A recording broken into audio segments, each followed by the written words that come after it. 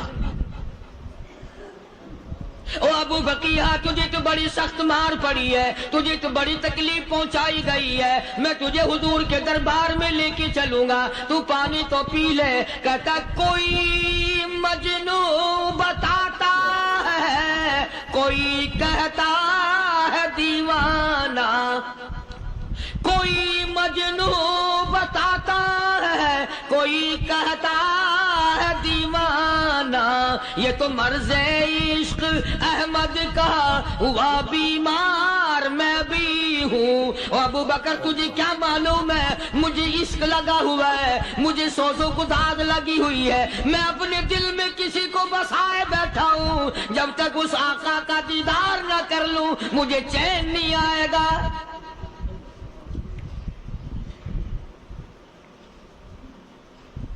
ہمیں عورتوں سے محبت ہے, ہمیں اولاد سے محبت ہے, ہمیں کوٹھی بنگلے سے پیار ہے, ہمیں روپے سے پیار ہے, ہمیں بڑی جاہ و حشم سے پیار ہے. اور خدا اور اس کے رسول سے پیار کرنے والے لوگ مدینے کے قبرستان میں سو گئے. قرآن سے پیار کرنے والے لوگ, حضور کے درباری لوگ وہیں سو گئے. اندازہ لگاؤ, کوئی مار کھا کے اپنے ماں باپ کے پاس جائے گا, کوئی بھائی برادری میں جائے گا, کوئی تھانے میں رپورٹ لکھوانے جائے گا, کوئی اسپتال میں سرٹیفکیٹ لینے جائے گا, کوئی ڈاکٹری کرانے جائے گا. ابو فقیہ تم کتنے خوش نصیب ہو, امام الانبیاء کے دربار میں چلے ہو.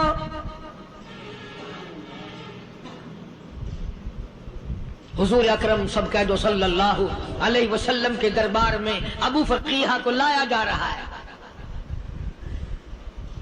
علماء نے لکھا ہے کہ جب ابو فقیہ حضرت کے دربار میں پہنچے تو خبر تو پہلے تھی نا کہ بڑی مار پڑی ہے. رحمت کائنات نے اٹھ کر سینے سے لگا لیا, تشریف فرما ہوئے. فرمایا ابو فقیہ, جی حضور, میں نے سنا ہے تو نے پانی نہیں پیا, اتنی مار پڑی, تیری پسلیاں توڑ دی گئی, تیری کمر پہ چھلانگیں لگائی گئی, تجھے گرم گرم لیپ پہ لٹایا گیا, تیری زبان باہر نکل آئی, اور میں نے سنا ہے تو نے پانی نہیں پیا. کہتا ہے آقا ہاں نہیں پیا. فرمایا کیوں نہیں پیا؟ کہتا ہے آقا میں اس وقت پانی پیتا, میرے منہ میں صرف پانی جاتا, اب پیوں گا ہاتھ تیرا ہوگا, منہ میرا ہوگا, پانی میرے منہ میں جائے گا, مجھے حوض کوثر کا مزہ یہی آ جائے گا, مجھے لطف آئے گا محمد عربی صلی اللہ علیہ وسلم کے ہاتھ سے پانی پینے کا. علماء نے لکھا ہے کہ حضرت نے جب اپنے رحمت والے ہاتھ سے وہ انگلی چاند کو اشارہ کیا, جگر پھنس کر ٹکڑے ہو گئے. وہ انگلی اشارہ کیا, سورج واپس ہو گیا. وہ انگلی درخت اپنی جڑیں چھوڑ کر پیغمبر کے قدموں میں آ گئے. وہ انگلی جن میں کنکر پہاڑ کے لیے تو کلمہ پڑھنا شروع کر دیا. وہ انگلی اونٹ کی طرف کی تو بول پڑا. وہ انگلی چڑیا سامنے آئی تو انہوں نے شکایت کر دی. وہ انگلی جن کو دیکھ کر کے بیت اللہ پھر گیا.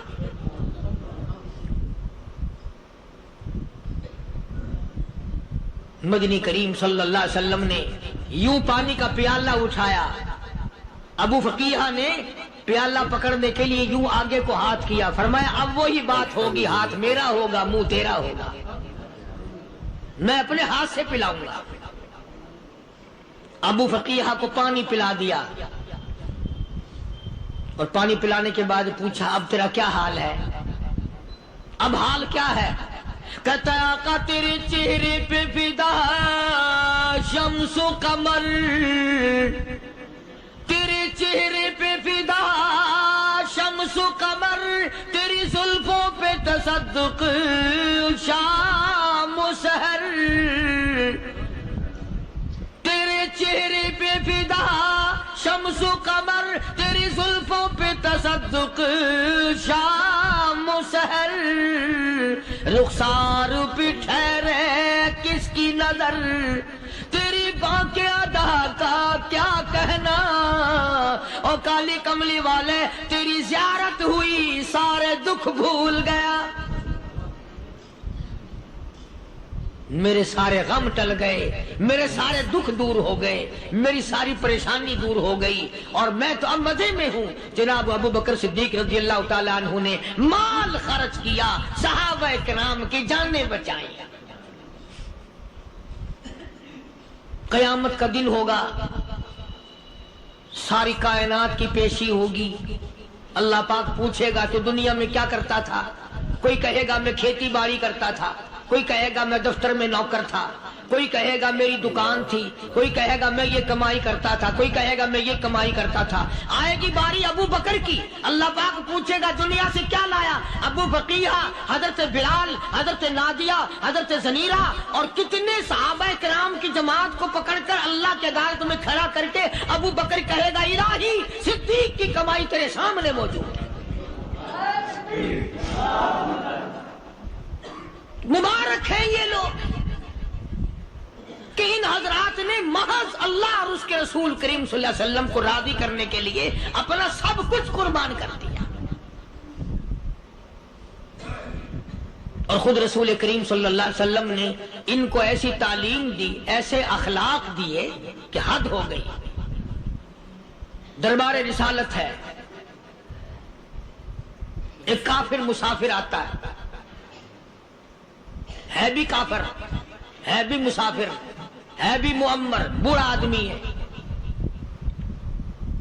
کبھی کبھی سوچتا ہوں کہ اس زمانے کے تو کافروں میں بھی کوئی خوبی ہوا کرتی تھی، منافقت تو نہیں تھی نا،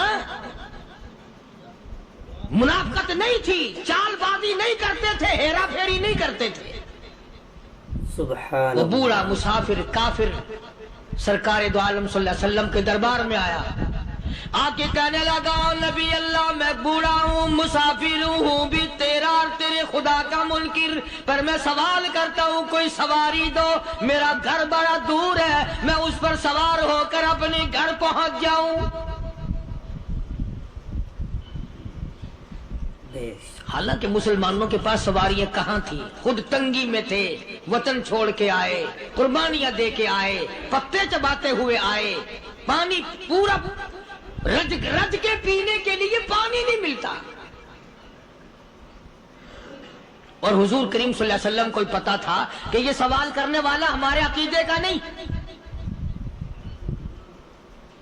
رحمت کائنات کا دریائے کرم جو اس میں آیا، صحابہ کرام کی طرف خطاب کر کے فرمایا کون ہے جو آج میں محمد الرسول اللہ صلی اللہ علیہ وسلم کو سواری دے،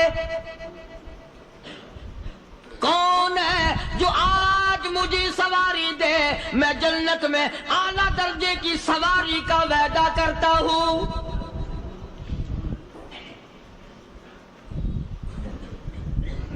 حضرت عبادہ بن ثابت رضی اللہ تعالیٰ عنہ صحابے اٹھے اور اپنی ڈاچی، اپنی اونٹنی حضور کے ہاتھ میں پکڑا دی، اور حضور نے اس مسافر کو دے دی کہ لے بھائی سواری تجھے مل گئی۔ اب وہ مسافر جو تھا بوڑھا، وہ کہنے لگا جی میرے پاس کپڑا بھی نہیں ہے، اب تم جیسا اگر کوئی سیٹ ہوتا نا آنکھیں نکالتا کہ ہم نے تیرے لیے یہاں کو ٹیکسٹائل مل چلا رکھے، سواری مل گئی تو اور آگے کو چل گیا، راستہ پکڑا پڑا جا۔ خدا جانے دھکے دیتے، خدا جانے مکے مارتے، خدا جانے کتنی باتیں بناتے۔ امام الانبیاء محبوب کبریا حضرت محمد مصطفیٰ صلی اللہ تعالی علیہ وسلم پھر کھڑے ہو گئے، صحابہ کرام کو خطاب کر کے فرمایا کون ہے جو آج مجھے کپڑا دے، کل میں جنت میں اعلیٰ درجے کی پوشاک اور لباس جوڑوں کا وعدہ کرتا ہوں۔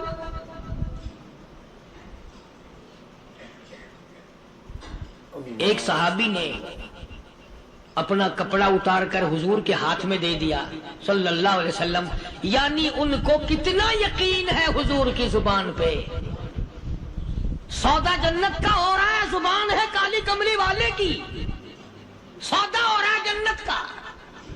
اور آج تمہیں سارا قرآن سنا دو، وہ سنانے والے کا بھی ڈھلا تھے، سننے والے مولوی کہتے رہتے ہیں یار کوئی بات نہیں، جنت کس نے دیکھی ہے؟ صحابہ کرام میں سے کسی نے کپڑا دے دیا، حضور کریم صلی اللہ علیہ وسلم نے کپڑا لیا اور اس مسافر کو دے دیا کہ لے بھی کپڑا بھی مل گیا۔ ہے بھی کافر، اپنے عقیدے کا نہیں، اپنے قبیلے کا نہیں، اپنے خاندان کا نہیں۔ اب وہ کہنے لگا کہ نبی اللہ مجھے بھوک بھی لگی ہے، میں نے روٹی بھی کھانی ہے۔ مدنی کریم صلی اللہ تعالی علیہ وسلم پھر کھڑے ہو گئے اور صحابہ کرام کو خطاب کر کے فرمایا کون ہے جو مجھے آج کھانا دے، روٹی دے، کل میں جنت میں اعلیٰ درجے کے کھانے کا وعدہ کرتا ہوں۔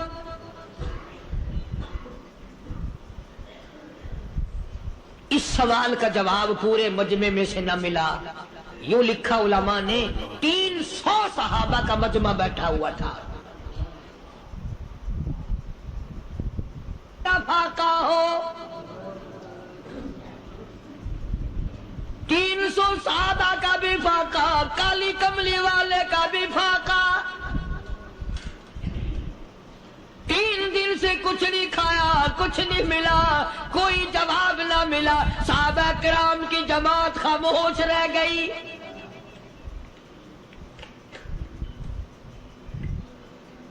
سلمان فارسی رضی اللہ تعالیٰ عنہ اٹھے اور اس مسافر کا ہاتھ پکڑا اور کہنے لگا میں تجھے ایسے دروازے پہ لے کے چلوں گا جہاں سے کچھ نہ کچھ کھانے کے لیے مل جائے گا۔ آیا ہے سلمان فارسی مسافر کو لے کر خاتون جنت سیدہ فاطمہ الزہرا رضی اللہ تعالیٰ عنہا کے دروازے پہ اور آواز لگائی یا اہل بیت رسول اللہ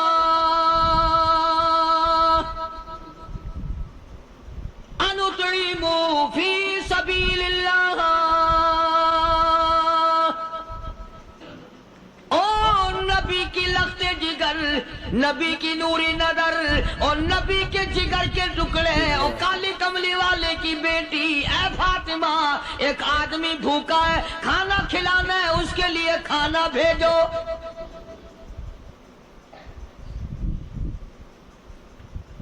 اندر سے آواز آتی ہے اور رونے کیسی آواز میں جواب ملا، سیدنا حسن سیدنا حسین رضی اللہ تعالیٰ عنہما، ان کی شکلیں دیکھو، 4 دن کے فاقے نے بچوں کی شکل بگاڑ دی۔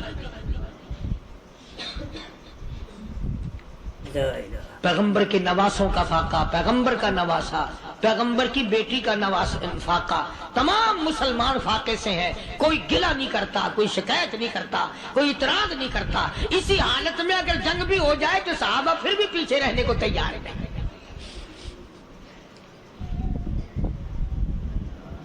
جب اندر سے یہ جواب ملا کہ تمہارا تو 3 دن کا فاقہ ہے، فاطمہ کہتی ہے میرا اور میرے بچوں کا 4 دن کا فاقہ ہے، تو سلمان فارسی اس مسافر کو لے کے واپس ہونے لگا۔ اندر سے آواز آتی ہے خالی نہ جاؤ، میرے سر کی چادر لے جاؤ، یہ لے جا کر یہودی کے پاس گروی رکھ دو، گلا رکھ دو، غلہ لے آؤ، میں پیس پکا کے کھلا کے بھیجوں گی۔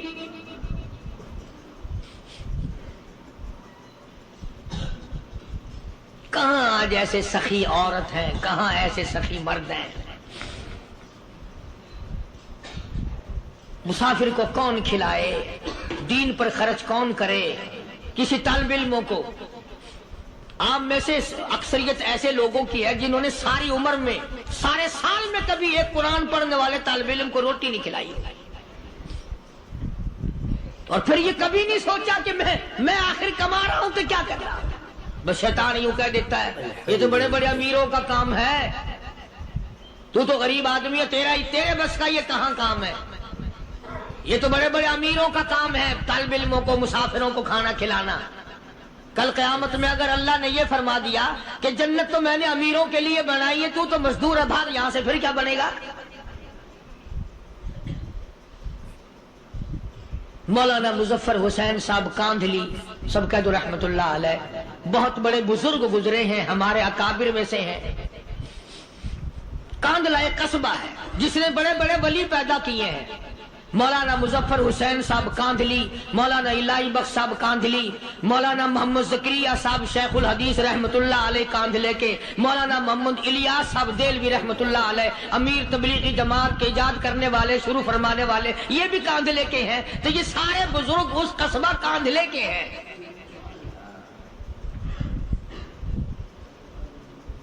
تو مولانا مظفر حسین پانی پت سے پیدل چل دیے اپنے کاندھلے کرانے کی طرف. راستے میں ایک بستی آئی، شام ہو گئی تو حضرت نے وہیں قیام کر لیا، ٹھہر گئے. عصر کی نماز پڑھی، مغرب کی نماز پڑھی، مسجد میں صفائی کی، اذان دی. کوئی ایک آدھ آدمی آیا تو جماعت کر لی. وہ جو آدمی آیا اس نے پوچھا مولانا آپ مسافر ہیں؟ کہ جی ہاں. کہ رات کو یہی رہو گے؟ کہ جی حضور. وہ آدمی 3 روٹیاں لے کر آیا اور مولانا نے وہ تینوں روٹیاں کھا لی اور سو گئے. تو مولانا فرماتے ہیں کہ مجھے اس رات میں حضور اکرم صلی اللہ علیہ وسلم کا 3 مرتبہ دیدار مل گیا. 3 مرتبہ حضور کی مجھے زیارت ملی. مولانا فرماتے ہیں میں تو اگلے دن بھی وہاں ٹھہر گیا کہ یہ جگہ چھوڑنے کی ہے، جہاں اتنی بڑی دولت ملے یہاں تو ساری عمر پڑا رہے آدمی. تو حضرت فرماتے ہیں کہ اگلے دن وہی مسافر، مولانا مسافر ہیں، وہی آدمی ہے، 2 روٹیاں لے کر آیا. اور مولانا فرماتے ہیں میں نے 2 روٹیاں کھا لی تو اس رات کو مجھے 2 مرتبہ حضور صلی اللہ علیہ وسلم کا دیدار ملا. میں تیسرے دن بھی وہی ٹھہر گیا. تیسرے دن شام کو وہی آدمی 1 روٹی لے کر آیا اور میں نے وہ روٹی کھا لی. تو اس رات کو حضور کریم صلی اللہ علیہ وسلم کی 1 مرتبہ زیارت ہوئی، 1 مرتبہ دیدار ملا. تو مولانا فرماتے ہیں میری سمجھ میں یہ بات بیٹھ گئی کہ یہ نہ تو جگہ کی برکت نہ بستی کی برکت، یہ تو اس کی روٹیوں کی برکت ہے. 3 کھائی تو 3 مرتبہ دیدار ہوا، 2 کھائی تو 2 مرتبہ دیدار ہوا، 1 کھائی تو 1 مرتبہ. یہ تو اس کی روٹی کی کرامت ہے. تو وہی آدمی جو روٹی لانے والا تھا وہ کہنے لگا مولانا کل آپ تشریف لے جائیں، یہاں نہ ٹھہرنا. تو حضرت فرماتے ہیں میں نے کہا کیوں بھائی، مجھے تو ایسی دولت مل رہی ہے میں یہیں پڑا رہا ہوں. وہ کہنے لگا اللہ والے آپ کو پتہ نہیں پرسوں میں مزدوری کر کے اتنا ہی آٹا لایا تھا کہ 3 روٹیاں بنی. اتنا ہی آٹا بنا تھا، 3 روٹیاں بنی. میں اپنے نام کی روٹی اٹھا کے چل دیا. میری بیوی نے پوچھا کہاں؟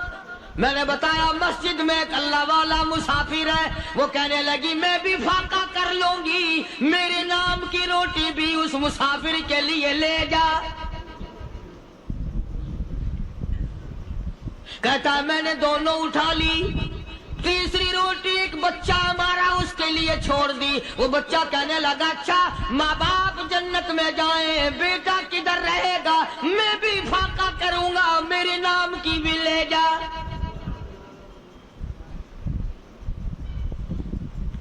میں نے 3 روٹیاں لا دی اور اگلے دن جو میں نے مزدوری کی اس کی 3 روٹیاں بنی. بچے کی حالت خراب ہو گئی تھی، اس کو دے آیا. ہم نے میاں بیوی نے چوتھے دن بھی فاقہ کر لیا اور آج بیوی کی حالت بھی خراب ہو گئی تھی. آج صرف اپنی لایا ہوں. مولانا اس لیے عرض کر دیا کبھی کل میرا پیر نہ پھسل جائے، ایسا نہ ہو میرا قدم ڈگمگا جائے، ایسا نہ ہو بھوک کا مارا میں کچھ اور کر بیٹھوں، اس لیے عرض کر دیا کل آپ تشریف لے آئیں. عرض میں یہ کر رہا تھا کہ کسی زمانے میں دوسرے کی خیر خواہی کے لیے لوگ سب کچھ کر گزرتے تھے. حضرت محمد الرسول اللہ صلی اللہ تعالی علیہ وسلم کے پاس جنگ بدر کے قیدی آئے تھے کافر، اسلام کے دشمن، دین کے دشمن، قرآن کے دشمن، ایمان کے دشمن. مگر صحابہ کرام کو فرمایا یہ میرے مہمان ہیں. حضور نے فرما دیا صلی اللہ علیہ وسلم. ایک صحابی جو ایک مہمان کو لے گیا، حضور کے مہمان کو، تھے جنگی قیدی. علماء کرام نے لکھا صحابی کے گھر میں کھانا تھوڑا تھا، اس کافر کو تو کھانا دے دیا، آپ اس کے پاس بیٹھ کر درخت کے پتے چبا لیے۔ دوسرا دن آیا، پھر ایسا ہی کیا، اس حضور کے مہمان جنگ بدر کے قیدی کافر کو کھانا کھلایا، خود درخت کے پتے چبا لیے۔ تیسرا دن آیا، وہ جنگی کافر کہنے لگا، قیدی کہنے لگا، آج پہلے کلمہ پڑھا پھر روٹی کھلا۔ میں پہلے مسلمان بنتا ہوں، اس کے بعد میں کھانا کھاؤں گا۔ ارے تم اتنے اپنے اوپر دوسرے کو ترجیح دیتے ہو کہ ہم کافر بھی ہیں، تمہیں مارنے والے تمہیں مارنے آئے تھے، اور تمہارا حال یہ کر دیا کالی کملی والے نے کہ خود پتے چباتے ہو، دشمن کو کھانا کھلاتے ہو، خود درختوں کے پتے چبا رہے ہو۔ محمد صلی اللہ علیہ وسلم نے تمہیں اتنا اونچا بنا دیا، نگاہ نبوت نے تمہیں ایسا رنگ دیا، اور نبی کے دروازے نے تمہیں وہ دیا کہ قیامت آ سکتی ہے، مگر صحابہ تمہاری دولت نہیں چھین سکتے۔ تو فاطمہ الزہرا رضی اللہ تعالی عنہا نے سر کی چادر اتار کر دے دی سلمان فارسی کو کہ یہ لے جا، یہودی کے پاس جا کے گروی رکھ دے، دانا غلہ لے آ، میں پیس پکا کے کھلا کے بھیجوں۔ سلمان فارسی کہتے ہیں رضی اللہ تعالی عنہ کہ ہم چادر لے کر کے یہودی کے پاس گئے اور یہودی کو سارا قصہ بتایا۔ اس یہودی نے چادر لے کر رکھ لی اور غلہ تولنے لگا دینے کے لیے، تو رو رہا تھا۔ ہم نے پوچھا تجھے کیا ہوا، تو کیوں رویا؟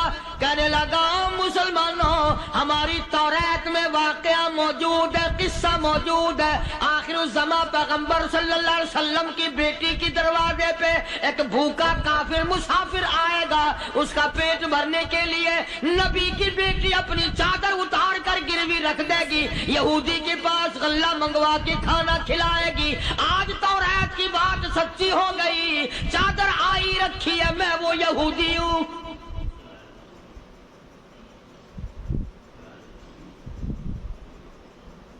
اور غلہ تول کر دے دیا۔ سلمان فارسی کہتے ہیں یہودی میری ساتھ ساتھ چل دیا۔ خاتون جنت سیدہ فاطمہ الزہرا رضی اللہ تعالی عنہا کے دروازے پہ آیا، اور جب ہم نے غلہ دے دیا، چادر بھی اندر یہودی نے پہنچا دی کہ میں چادر بھی واپس دینے آیا ہوں، اور سلمان کو کہنے لگا اب دیر نہ لگا، دیر نہ کر، کیوں؟ میری توریت نے تصدیق کر دی کہ یہ نبی برحق ہے، اب ایسا نہ ہو میرا دم نکل جائے، میں کفر پہ مر جاؤں، جلدی کر، مجھے سرکار کے دربار میں لے چل، میں مسلمان بنتا ہوں۔ اور اسی کو جا کے کہنے لگا تیری صورت، تیری سیرت، تیرا نقشہ، تیرا جلوہ، تیری صورت، تیری سیرت، تیرا نقشہ، تیرا جلوہ، تبسم گفتگو بندہ نوازی، خندہ پیشانی، او کالی کملی والے میرا دل ہو، تیرا گھر ہو، تیرا در ہو، میرا سر ہو، تمنا مختصر سی ہے مگر تمہید گولانی۔ یہودی نے ضد نہیں کی۔ آج کا مسلمان کہلانے والا ضد کرتا ہے، ضد میں مارا جاتا ہے، ہائے ہم یوں ہیں اور یہ یوں ہے۔ وہ یہودی اچھا نکلا، ذرا سی بات اس کے سامنے آئی فوراً سمجھ گیا، سرکار کے دربار میں جا کر غلامی قبول کر لی۔ بے شمار صحابہ کرام ہیں جنہوں نے اللہ کی راہ میں وہ دکھ اٹھائے، وہ پریشانیاں جھیلی۔ اللہ غنی، مکہ مکرمہ میں سیدنا ابو جندل رضی اللہ تعالی عنہ صحابی ہے، ایمان قبول کر لیا، کلمہ پڑھ بیٹھا، بس کافروں کے لیے مشغلہ بن گیا، تماشا بن گیا، روزانہ مارتے ہیں۔ اندازہ لگاؤ مسلمانوں، ملتان کے رہنے والوں، سارا مکہ مارنے والا ایک ابو جندل مار کھانے والا۔ لڑکے مارتے ہیں، جوان مارتے ہیں، بوڑھے مارتے ہیں، پیر پکڑ کر مکے کی گلیوں میں گھسیٹے گھسیٹے پھرتے ہیں۔ رحمت کائنات حضرت محمد رسول اللہ صلی اللہ تعالی علیہ وسلم عمرے کے لیے تشریف لائے ہیں، کفار مکہ نے روک دیے۔ حدیبیہ میں مکے سے 6 میل پر حضور صلی اللہ علیہ وسلم تشریف فرما ہے، صحابہ کرام کی فوج ہے، لشکر ہے، سرکار دو عالم ہے صلی اللہ علیہ وسلم۔ ذرا توجہ کرنا، کلیجے پہ ہاتھ رکھ کے ابو جندل کے پیروں میں بیڑیاں ڈال رکھی ہیں، چلا نہ جائے، مدینے نہ بھاگ جائے، کھسک نہ جائے، نکل نہ جائے۔